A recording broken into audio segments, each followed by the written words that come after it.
Limited Q2 FY25 earnings conference call hosted by JM Financial. As a reminder, all participant lines will be in the listen-only mode, and there will be an opportunity for you to ask questions after the presentation concludes. Should you need assistance during the conference call, please signal an operator by pressing star, then 0 on your touchtone phone. Please note that this conference is being recorded. I now hand the conference over to Mr. Sudhanshu Bansal from JM Financial. Thank you, and over to you, sir. Thank you, Sudhan. Hello, everyone. On behalf of JM Financial, I welcome you all to the conference call of NTPC to discuss the Q2 FY25 results. We have with us the leadership team of NTPC comprising of Shri Jayakumar Srinivasan, Director of Finance, Shri Shivam Srivastava, Director of Fuels, Shri Shanmugam Sundaram, Director of Projects, Shri Ravindra Kumar, Director of Operations, Shri Anil Kumar Jadli, Director HR. Thank you so much, sir, for your kind presence in giving JM Financial the opportunity to host the call. Friends, before we start the call, I would just like to share one good thing. Like amongst the various awards won by the NTPC Limited, it gives me intense pleasure to inform you that Shri Jayakumar Srinivasan, Director of Finance, NTPC has been bestowed with the prestigious Leading CFO of the Year award by CII in a ceremony held on 19th September at Bangalore. The award is an acknowledgement of his contribution to towards corporate transparency, governance, and financial leadership. Many congratulations to sir. And with this, I will request Shri Srinivasan for the opening remarks and taking the call forward. Over to you, sir. Thank you so much. Am I audible? Yes, sir, you are. Hello, am I audible? Yes, sir, yes. Okay, a very good afternoon to all the participants. I, Jayakumar Srinivasan, Director of Finance, welcome all of you to the Q2 FY25 conference call of NTPC Limited. I have with me Shri Shivam Srivastava, Director of Fuel, Shri K. Shanmuga Sundaram, Director of Projects, Shri Ravindra Kumar, Director of Operation, and Shri Anil Kumar Jadli, Director of Human Resource. I also have with me other key members of the NTPC team. Yesterday evening, the company has announced the unaudited financial results for Q2 FY25 along with half-yearly results for FY25. The key performance highlights for the quarter and half-year ended 30th September 2024 have already been disclosed on both the stock exchanges. NTPC has completed yet another outstanding quarter showcasing robust operational and financial performance. We have made substantial progress on various key strategic initiatives, particularly the renewable energy. I share with you a few operational highlights for Q2 and H1 FY25. During H1 FY25, NTPC Group has added 485 megawatt commercial RE capacity to its portfolio. As on 30th September 2024, the commercial capacity of NTPC stands at 59,168 megawatt on a standalone basis and 76,443 megawatt for the group as a whole. NTPC Group generated 220 billion units in H1 FY24 as compared to 212 billion units in H1 24, registering a growth of 3.77%. NTPC standalone gross generation in H1 FY25 was 186 billion units as compared to 179 billion units in the corresponding previous year with a rise of 3.91%. During H1 FY25, PLF of coal stations of NTPC was 76.31% as against the national average of 70.63%. Lara station of NTPC with a PLF of 91.63% is the 5th ranked station, and Singrauli station with a PLF of 88.83 is the 13th ranked station in All India PLF ranking during April-September 2024. During H1 FY25, materialization of coal against the annual contracted quantity was 97% as against 95.8% in the corresponding previous period. Coal supply during H1 FY25 was 119.41 million metric tons, including 2.02 million metric tons of imported coal. The coal supply during the corresponding previous year was 113.47 MMT, including 3.73 MMT of imported coal. Ntpc has registered highest ever coal production of 19.23 million metric ton in H1 FY25, with a growth of over 19.74% as against 16.06 MMT in H1 FY24. Cumulative expenditure of 11,585 crores have been incurred on the development of coal mines since 30th September 2024. Now I turn to some of the financial figures. For Ntpc on a standalone basis, total income for Q2 FY25 is 41,245 crores as against 41,518 crores in the corresponding quarter of previous year. The lesser revenue is on account of lesser average price of the coal. The average price of coal was 3,791 per ton in the last year.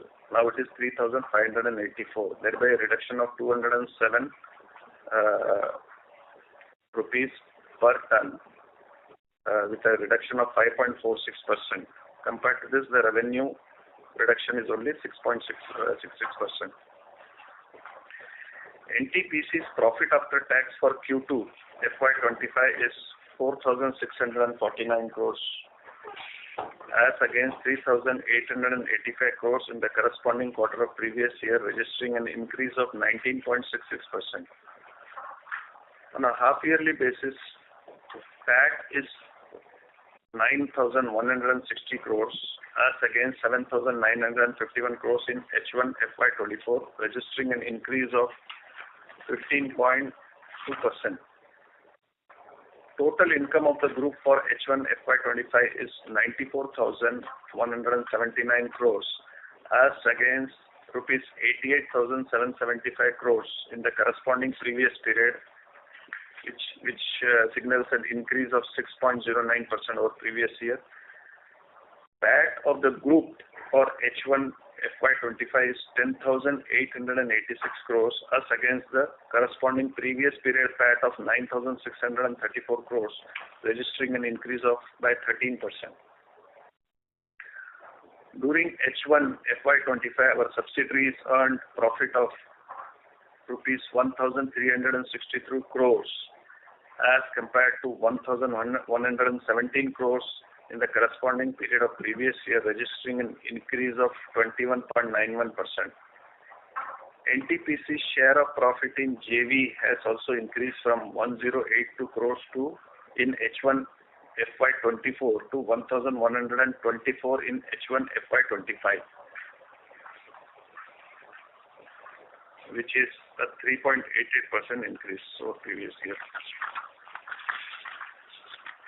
During H1 FY25, we have accounted for dividend income of 762 crores from our subsidiaries and joint ventures as against 541 crores during H1 of FY24.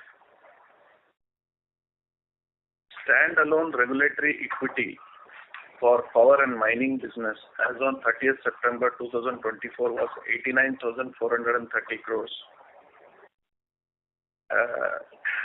which was 83,059 crores previous year, registering a growth of 7.67%.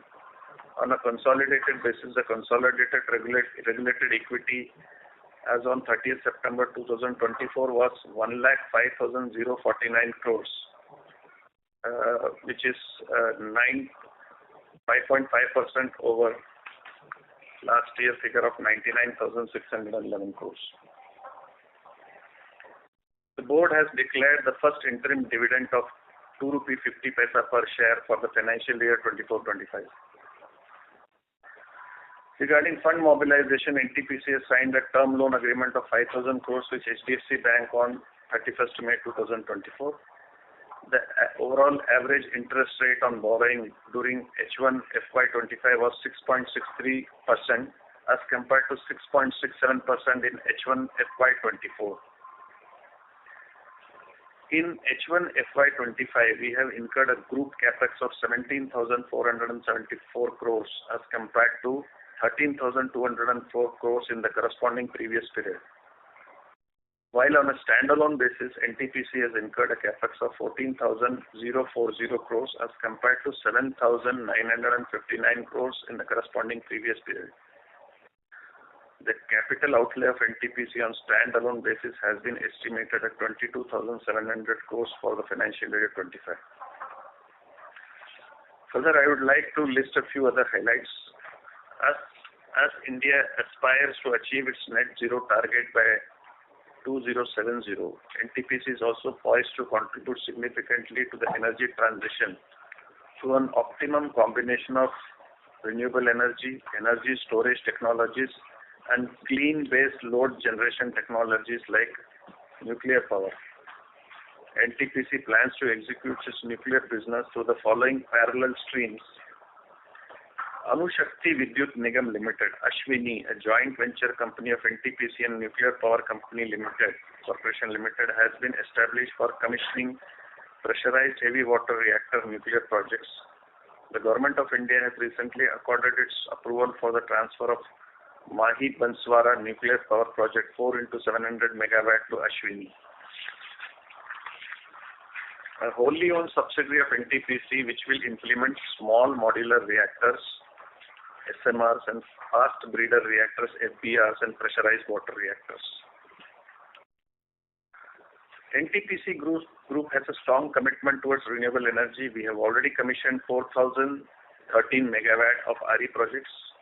As you are already aware that we have filed the draft red herring prospectus for the IPO of NTPC Green Energy Limited on 18 September 2024, and the process is proceeding as planned. During the Rising Rajasthan Investor Meet at New Delhi, NTPC Green Energy Limited, a wholly owned subsidiary of NTPC, signed a memorandum of understanding with the Government of Rajasthan. Subsequently, on 17 September 2024, a joint venture agreement with Rajya Vidyut Utpadak Nimak Limited, RVUNL, was signed for development of 25 gigawatt of renewable energy project and 1 million metric ton per annum of green hydrogen derivatives in state of Rajasthan. NTPC Green Energy Limited has entered into a joint venture agreement with Mahatma Phule Renewable Energy and Infrastructure Technology Limited, acronymed MAHAPREIT, on 25th September 2024. The JV company will undertake development of 10 gigawatt of renewable energy parks and projects in Maharashtra or any other state of India. As part of our overall energy security plans, investment approval has been accorded for Sipat Super Thermal Power Project Stage 3, 1 into 800 megawatt, and Darlipalli Super Thermal Power Project Stage 2, 1 into 800 megawatt. EPC contracts for both the projects have been placed. We are actively considering awarding thermal capacity to the tune of 13.6 gigawatt by the financial year 26-27. This is in addition to 11.16 gigawatt thermal capacity already under construction. Furthermore, to have greater fuel security, we are enhancing our coal mining capacity as well. It is planned to enhance estimated NTPC Group coal production from 40 million metric ton in FY25 to about 67 million metric ton up to financial year 29. Going higher on generation, lowering greenhouse gases intensity remains our motto for environmental management and drives our efforts to comply with new environmental norms. We have taken significant steps to control SOx and NOx emission. Over the next 3 years, we plan to commission FGD systems for our entire operational and under construction capacity, ensuring substantial reduction in SOx emission. We have commissioned 14,600 megawatt and work in FGD package for the cumulative capacity of 49 gigawatt is under progress. In the areas of ash management, 9 of our stations achieved 100% ash utilization during H1 FY25 and approximately 245 lakh metric ton of ash has been supplied to various road projects during H1 FY25 as against 215 lakh metric ton in H1 FY24. Our wholly owned subsidiary NVVN signed a PPA on 3rd October 2024 with Nepal Electricity Authority for the sale of 230 megawatt of power. A trilateral agreement was also signed between NVVN, NEA and BPDP for the supply of 40 megawatt of power from Nepal to Bangladesh. As part of its ongoing sustainable measures to reduce greenhouse gases, Ntpc stations received 2.62 lakh metric ton of biomass in the first half of financial year 25, a remarkable increase compared to 0.31 lakh metric ton during the same period last year. Ntpc has been conferred with the Asia's Best Employer Brand Award 2024 at the Asia's Best Employer Brand Awards held on 6th August 2024 at Singapore. Asia's Best Employer Brand Award 2024 features the top organization from Asia region having exemplary people practices. Ntpc was included in the Time World's Best Companies 2024 list, announced in September 2024. This award was presented by Time and Statista, the world-leading statistical portal and industry ranking provider. The listing was done considering employee satisfaction surveys, revenue growth, environmental and social corporate governance data. Ntpc won 3 awards at the prestigious Economic Times Future Skills Award 2024. Ntpc received the Generation Company of the Year Award in Thermal category at the Powering India Award held on 4th September 2024 in New Delhi. The Pakri Barwadi coal mining project was honored with 3rd prize in the large open cast coal mining category at the first Pan-India level Mine Safety Award, MSA 2024. Now, these were some of the key highlights I wanted to share with all the participants before we begin the question and answer session. Thank you. Over to you. Over to JM Financials. Thank you very much, sir. We will now begin the question and answer session. Anyone who wishes to ask a question may press star and 1 on their touchtone telephone. If you wish to remove yourself from the question queue, you may press star and 2. Participants are requested to use handsets while asking a question. Ladies and gentlemen, we'll wait for a moment while the question queue assembles.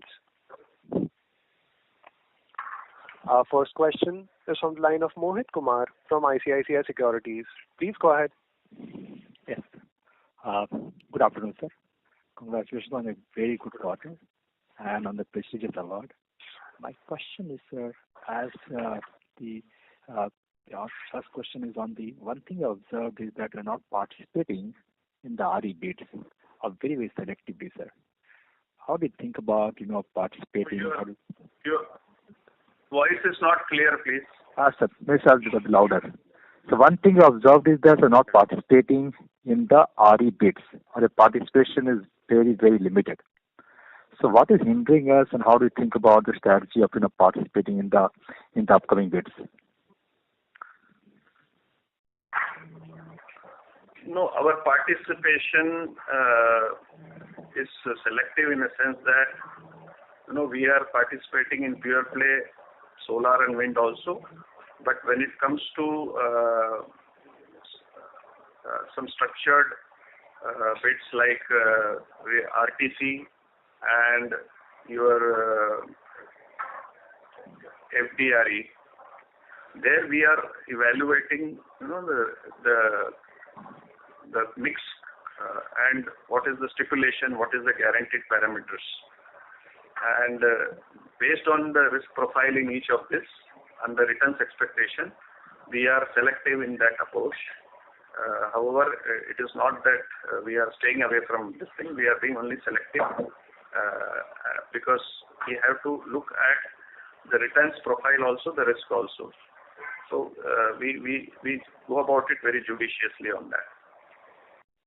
not solely for the purpose of adding capacity, but we are trying to calibrate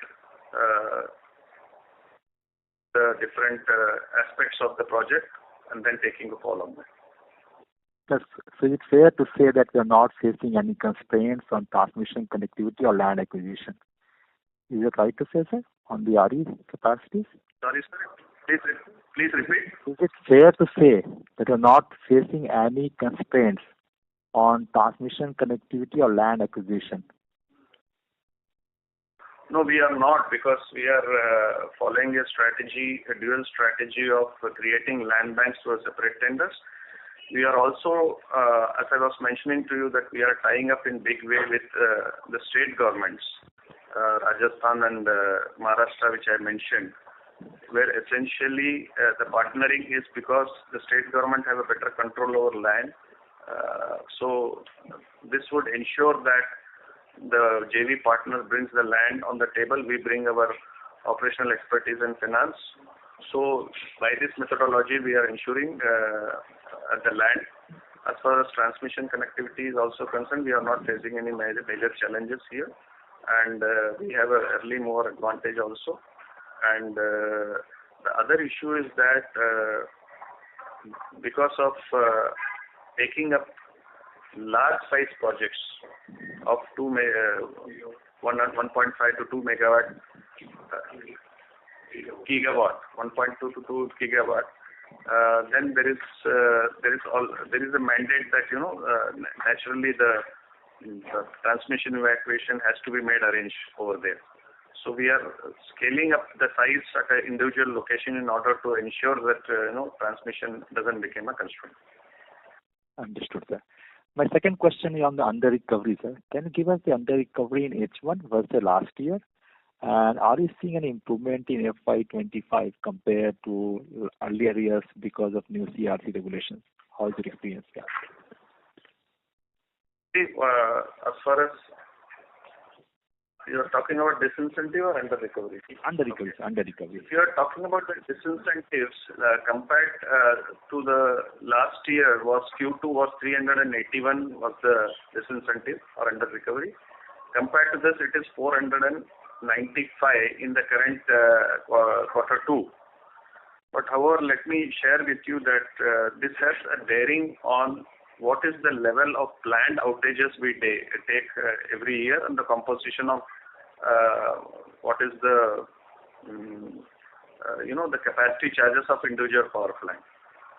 But going ahead, so the overall planned outages last year was 5.19%, whereas it is on a higher percent. It is 6.12%, almost 1% higher planned outages were there. So accordingly, this, if you translate it to MU terms, last year 11,711 MUs were there. It is now 14,483 MUs. So on an average megawatt basis, 2,000 instead of as against 2,730, it is 3,295 average megawatt. A number of units, four more number of units were taken under the planned outages. However, going ahead, we are confident that in the busy season, this would be eased out, and we will be able to substantially mitigate this by the end of the year. Understood, sir. Thank you and all the best, sir. Thank you. Thank you. Our next question is from the line of Gaurav from Axis Mutual Funds. Please go ahead. Hello, sir. Thank you for this opportunity. I just wanted to ask you about a recent media article that highlighted that government might consider stopping issuance of new FGD tenders. Any thoughts around that, sir? I mean, how will it impact any existing orders that you've given out, and how do you see this going forward? I'll ask our Director of Project, Mr. Sundaram, to reply to this. Over to Mr. Sundaram. What you heard is based on, I said there is no order. This order has to come from MOP and MOE with a pending case in Supreme Court. And even if you see that report, what has been mentioned is, wherever NCTs are commissioned, say for every Ntpc, those will be used as a base data for the future decision. So in any case, we will not be affected. See, if I may just add to that, this FGD is coming out of a statutory stipulation, depending on the environmental imperatives. These are policy decisions at the highest level, and however, at a company level, this becomes a change in law. Even if it is introduced, altered, withdrawn, as far as the company is concerned, it operates on a cost-plus principles, and we are completely hedged against these kind of decisions. So this is it's a completely national level policy decisions, and the company per se remains unaffected because we are entirely into a cost-plus business. Fair enough, sir. Thank you. Thank you. Our next question is from the line of Shubhadeep Mitra from Nuvama. Please go ahead. Good afternoon, sir, and thank you for the opportunity. My first question is with regard to the deferred revenue. We've seen a pretty chunky number that has come in this quarter. If you can throw some light on this particular item and if this is EBITDA neutral or PBT neutral.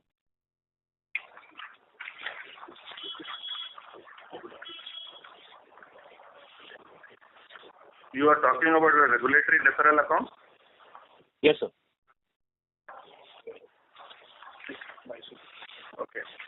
See, it is like this, that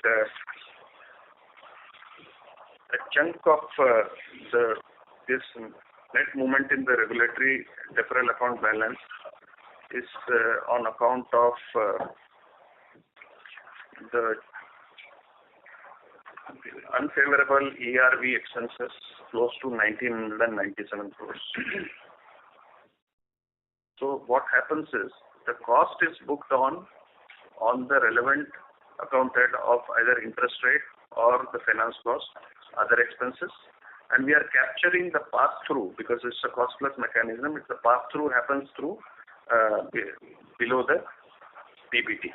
So that is the reason this is captured under the net movement in regulatory deferral account balances. So it's then evens out. For the company, it is profit neutral in that sense. Because as you know, that in the regulatory principle, the cost of hedging is a pass-through, interest rate is also a pass-through, saving in interest rate is also a pass-through. So accordingly, only thing from the statement reporting point of view, while the cost gets captured in the relevant account heads, the pass-through is captured in the regulatory deferral account. I hope that makes it clear. Understood, sir. No, this makes it really very clear. Thanks for that detailed explanation. So secondly, if you can also help us with the regulated equity. I think you mentioned consolidated regulated equity at 1,05,000 crores. I'm not sure if I got that right number. So the consol and the standalone regulated equity, if you can help us with both. Yeah. See, as on 30th September 2024, the standalone regulated equity is 89,430. Okay? Okay. Now, this was 83,059 last year. Okay. Now, as far as the consol is concerned, it is 1,05,049 crores, which was at 99,611 previous year. Got it. And so lastly, the adjusted PAT number for this quarter for standalone and consol? Yeah. As far as I just make a comparison that as far as on a standalone basis for Q2, while the reported PAT is 4,649 crores, for Q2 the adjusted PAT is 4,202 crores. On a consolidated basis, as against 5,380 crores of reported PAT, adjusted PAT is 4,867 crores. Got it.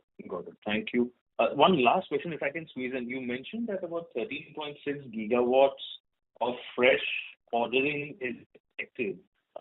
If I understand correctly, is most of this thermal, and if you can just spell out some details on that. Can you please repeat for better clarity? Sir, what I was asking is on the future ordering of projects. I believe you mentioned 13.6 gigawatt of fresh ordering to be done in the current year. Uh, How much of this is expected to be thermal, and some details on that? All are thermal. all are thermal. I was mentioning about thermal only. Okay, understood. And these are all in the tendering phase to be ordered out by March. That's right. 8.8 gigawatt is already fitted out, and balance 4.8 in next 2 financial years. So the 8.8 that is bidded out have not been awarded yet, right? They are in the bidding stage. That is expected to award in the third quarter. By December, it will be awarded, 8.8 gigawatt. Okay, 8.8 by December. Got it. Thank you so much. I've extinguished my questions. Thanks a ton. Thank you. Our next question is from the line of Puneet Gulati from HSBC. Please go ahead. Yeah, thank you so much. Can you also lay down what is the expected commissioning size on the thermal side for this year and next year? And how's the progress on those For projects? this year, it will be 2.7 gigawatt thermal. Okay. And for the next financial, it will be. Yeah. For this year, it will be 2.7 gigawatt. Yeah. It consists of Bad, North Karanpura, 1 unit of Khatra 2, and 1 our Purja unit number 1. So 2.7 gigawatt thermal in this financial year, FY24-25. Okay. And next one? For the next year, it is 800 megawatt Khatra 2 and THDC Purja 660 megawatt. So 1.46 gigawatt for next financial year. Okay. That's helpful. And in terms of your projects which you're awarding out, Sipat and Darli-Parli, you said is now done, right? What are the next 3 in pipeline, and what is the status for ratification of PPAs there? Our next in pipeline is around 8.8 gigawatt, consisting of Nabinagar Stage 2, 2,400 megawatt, Telangana Stage 2, 2,400 megawatt, Garavara Stage 2, 1,600 megawatt, Meja Stage 2, 2,400 megawatt, of which Meja 2 and Nabinagar 2, almost PPA consent is there. For Telangana, around 75%, and for Garavara, around 68%. Consent for PPA is there. Balance PPA we are expect to achieve within 2 months. Okay. That's very helpful. Thank you so much, and all the best. Thank you. Our next question is from the line of Arihant from Bowhead. Please go ahead. Yeah. Hello, sir. Sir, please can you guide what would be the capacity addition in renewable in FY25, 26 and 27? See, as far as the capacity expansion in renewable is concerned, this will be done majorly through the NGEL, the 100% subsidiary. The current year, the capacity addition expected is 3 gigawatts. Next year, it will be 5 gigawatt, and the year next, it will be 8 gigawatt. So by FY27, the operational capacity will be 19.4 gigawatt. Okay, sir. And sir, can you also give an update on Tehri PSP 1000 megawatt project? What's the status of that? When will it get commissioned? These 3 projects is expected to commission in this quarter, by December. Okay. All the 4 units. Thank you, sir. Thank you. Our next question is from the line of Varani from Avendus Spark. Please go ahead.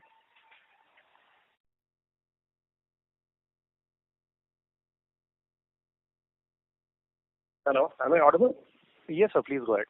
Yeah. My question is on the renewable projects on NGEL, in NGEL, like where in the DSP details of project-wise PPA, whether it has or not, is given. So there are some projects where there is PPA yet to be signed. So can you highlight why these projects don't have PPA? If there are any challenges in signing PPA, what is the way forward? Now, let me give you an overview that right now the operational capacity is close to 4.3 gigawatt. Now, I will classify it into 2 further categories. A further 12 gigawatt is contracted and awarded, for which there are firm PPA have been signed, all documentation done. A further 11 gigawatt is at different stages. These are definitive projects where there is a commitment, but however the documentation in terms of award, in terms of PPA are in various stages, and we hope to take this under control this year. So we will have with this a clear pipeline of 25 gigawatt of RE project comprising of solar, wind. Yeah. So my question is among this contracted and awarded projects. So up to FY26, whatever is our plan for which all tie-ups are in place, including offtake. Yeah, please. So I appreciate that, sir. My question is on this 11.5 gigawatt of contracted and awarded projects, list of projects given in the TRSP where certain projects do not have PPA, like it says no PPA. So for example, there is REMCL2 or SECI Solar 8 or something. No, that what you are saying is the other category which I said. There are two categories. 12 is firmly in place. Another level is under the process. This is what I was trying to explain. Okay. So broader question is, are you seeing any pushback from discoms or states in signing PPAs, or is it going to be smooth sailing for that? No, absolutely. We have no such challenges. Okay. That's it from my side. Thank you.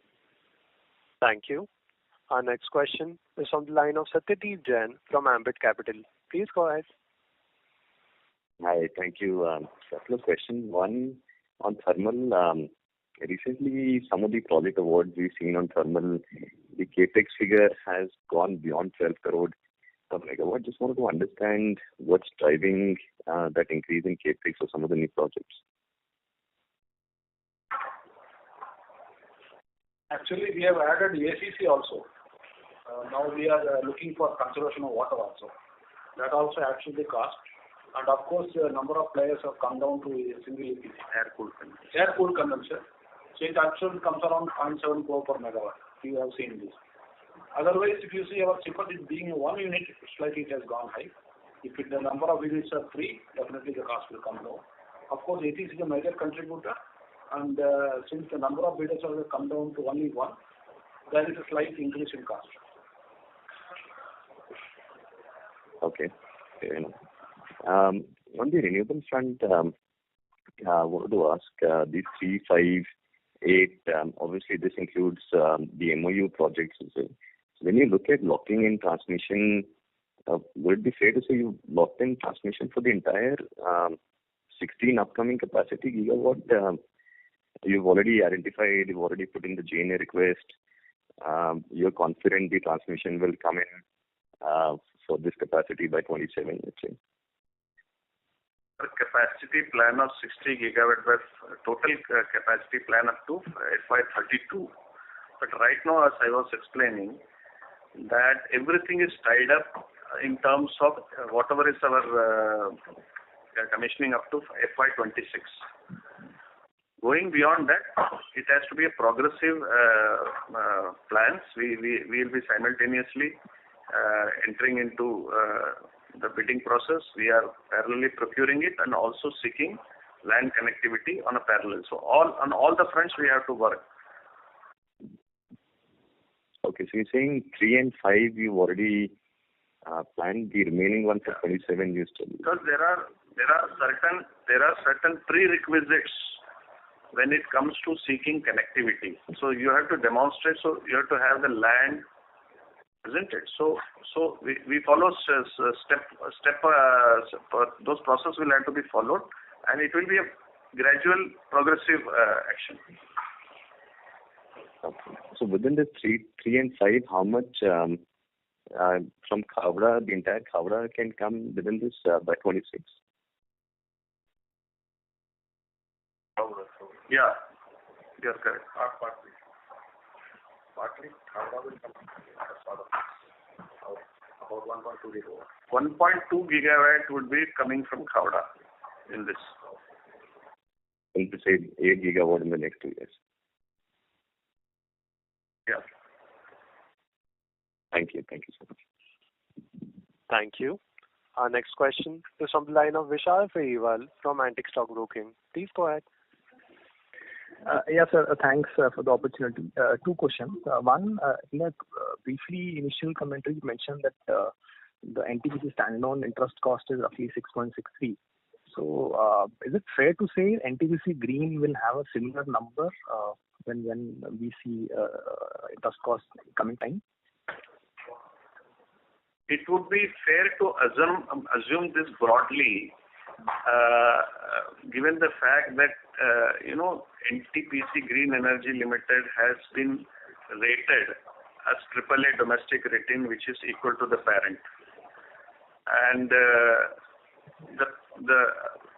loans that they have contracted after their formation only gives a feeling that they are equally able to raise at a competitive rate equal to their parent.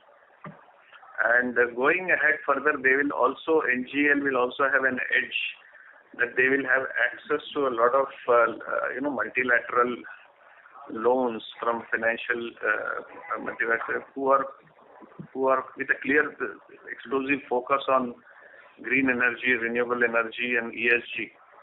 They will be able to access these cheap funds, and in fact, they have already done that to some extent. Okay. And then second, I think though you have clarified this, so for NTPC Green, contracted and awarded PPA as per DRHP is 11.7 gigawatt, right, sir? And further, there are certain line items in that list mentioned PPA is open. So is that the same reason you mentioned the in terms of tie-up and everything, PPA and award is up to FY26 that we have, which is basically means it's not 11.7, it's actually 3 gigawatt in FY25 and then 5 gigawatt in FY26. So it's actually 8 gigawatts vis-a-vis 11.7 in terms of the awarded and the PPA tied up. Yes. Okay. So as I was mentioning, the current operational capacity is 4.3. We'll be adding 3 gigawatt. These are already awarded. So, this will be fructifying. 3 gigawatt will fructify during the current year, 5 gigawatt fructify during the next year, and 8 gigawatt the next year. So as far as the classification, as I was, I may repeat, that 12 gigawatt, around 12 gigawatt, because there is a continuous process. The status, what we find at the DRHP, there have been more improvements on that. So, so these things keeps happening on all the fronts. So I may share the latest thing that around 12 gigawatt, it is awarded, contracted, and further 11.5 gigawatt is at different stages. Part of this even have been converted into PPA and partly they are in the process. But these are projects which are clearly identified, definitive, and it's a matter of time that all this will be converted into a awarded and contracted category. Okay. Thanks a lot for the detailed explanation, sir. Thank you. Thank you. Our next question is from the line of Mohit Pandey from Macquarie Capital. Please go ahead. Yeah, good afternoon, sir. Thank you for the opportunity. So firstly, in the initial remarks, you mentioned 22,700 as a capital outlay for the parent entity. What would the corresponding number be for consol for FY25? On a consolidated basis, group, it will be 27,982. Is the plan, overall plan. Okay, sir. And is it possible to give a breakup of this? Sorry? Is it possible to share a breakup of this as to how much will it be across different elements? Broad breakup? Maybe we can share this with you separately. Okay, sir. I don't have it exactly, the breakup with me. I will share it with you. Okay, sir. Okay. And sir, secondly, yes, sir. Okay. Please continue. Yeah, sir. And secondly, I think earlier in previous calls it had been mentioned that the entire thermal capacity incremental awards would be over next 2 financial years, but I think today you mentioned by FY27. So, which are the particular projects that are now planned for FY27, sir? See, right now the director project had given you the detail of this thing. I may give you summarily that there will be a total of 7 projects which is planned for tendering up to FY27. So this includes Meja 2 for combined capacity, I'm saying 2,400, Nabinagar 2,400, Telangana 2 2,400, Gadarwara 2 1,600. So that makes it 8,800 during the current year. Anpara will be in 25-26 1,600. Obara will be 1,600. That makes it 3,200 in the next year. And in the financial year 26-27, there will be 1,600 in Patratu 2. So that makes it a total of 13,600 megawatt, 6,400 of which will be from the NTPC and 7,200 will be through JV subsidiary. Okay, sir. Thank you so much, and wish you all the best. Thank you. Thank you. Our next question is from the line of Rajesh Majumdar from B&K Securities. Please go ahead. Yeah, sir. Most of my questions are answered. I just wanted to ask you that will the NTPC Green IPO still happen on time in the light of current market conditions, and what kind of approximate valuation are you looking at in that? A range would do, sir. No, we are still no. There is no valuation that has been decided right now. So we are still in the process, and we are hopeful that we will be going ahead as per our plan. So it will be concluded by 3Q as per original plan? Sorry? It will be concluded by 3Q as per original plan, the IPO? Q3, hopefully. Q3, yeah. Yeah, thank you, sir. Thank you. Our next question is from the line of Nikhil Nagania from Bernstein. Please go ahead. Hi, thank you for taking my question. I had 2 questions. My first question was, given the way at which battery prices have fallen, are we seeing any pushback or delays in signing of PPAs for thermal power plants? We don't anticipate such because, given the overall demand supply scenarios and also the projection that those are available both in terms of your overall requirement of energy and also the picking this thing. It is expected to grow by 75 gigawatt over the next 7 to 8 years. So all this will necessitate that we'll have to add capacity. Thermal capacity for the country as a whole has been projected that 80 gigawatt will still be needed. We have our share of 25 gigawatt that has been assigned to us, and we are confident that all this will be tied up. And most of our things are tied up. Something we are partly tied up, and we are expecting responses from the states. Understood. Thank you. My second question was on the nuclear side. Mahi Banswara, Chutka, any broad sense of timelines that you could guide us on? Historically, we have seen nuclear plants take about 10 years to be set up. So any guidance on timelines for those assets? Director project will be replying to this, Mr. Sundaram. Our Mahi Banswara, the first milestone, first pour concrete is expected in March 2026. Our first unit will approach to criticality in the financial year 31-32. All the 4 units will be commissioned by FY32. Understood. And so Chutka, any development or is that not part of the plan? At this instance, Chutka has not been transferred to our JV. So right now there are some land issues. Ntpc is looking.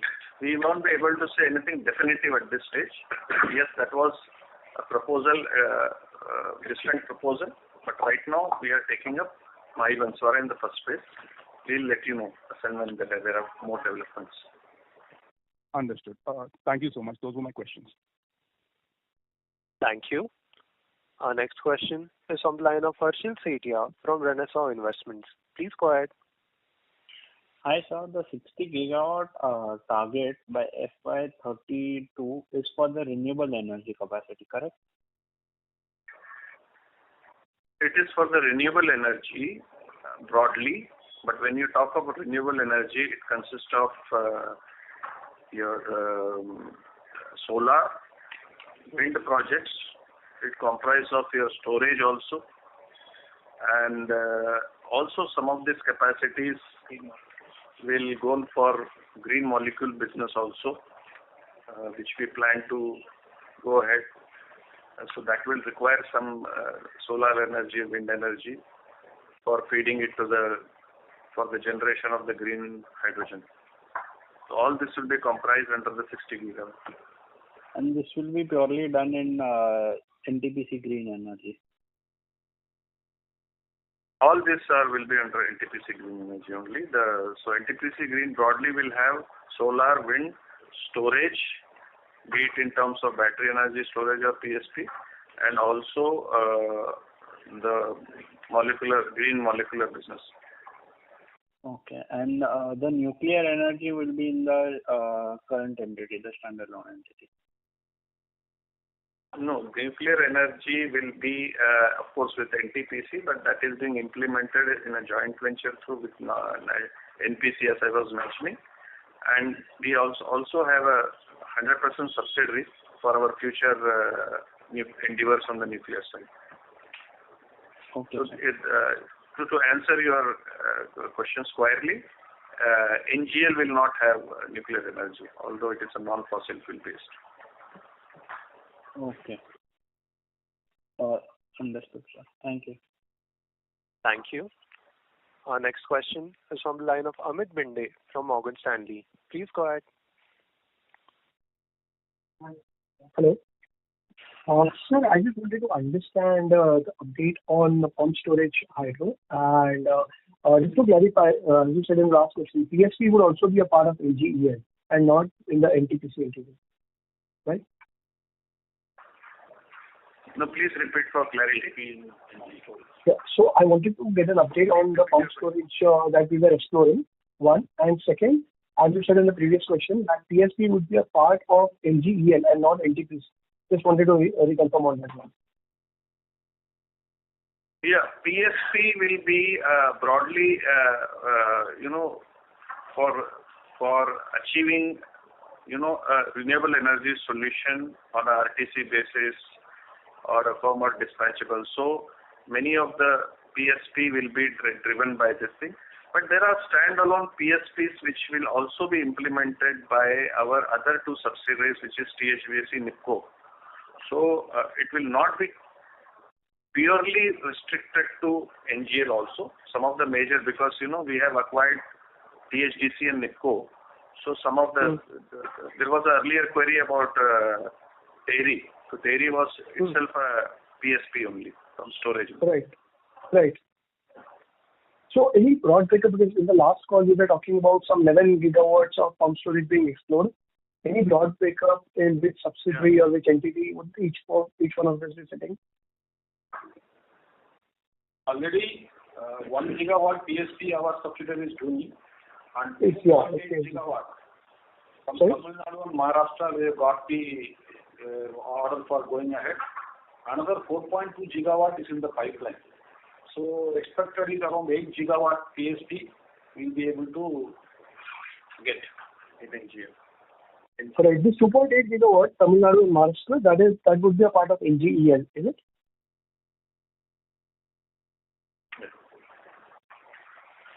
Right. Yeah, this one. Thank you. Our last question is on the line of Rishika from GS. Please go ahead.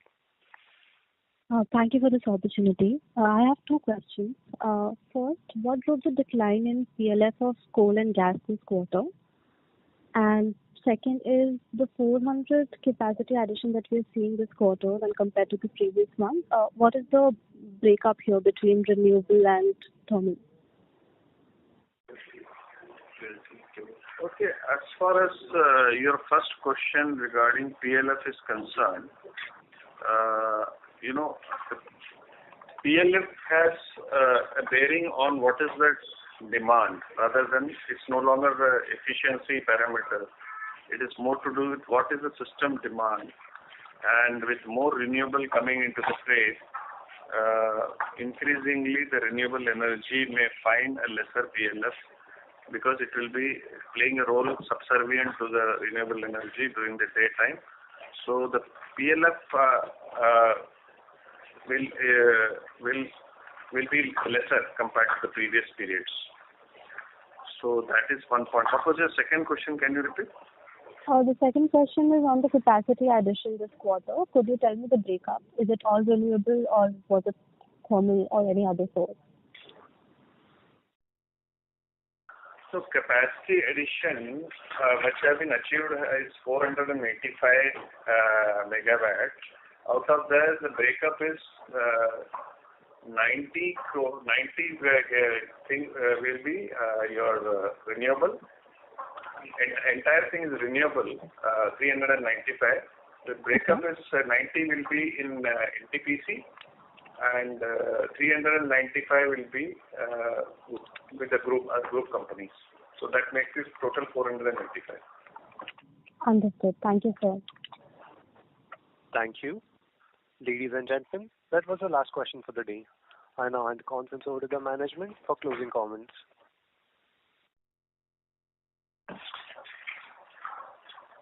Thank you so much, and on behalf of the Ntpc team, I thank all the participants for their very pertinent queries and an opportunity for us to explain in detail.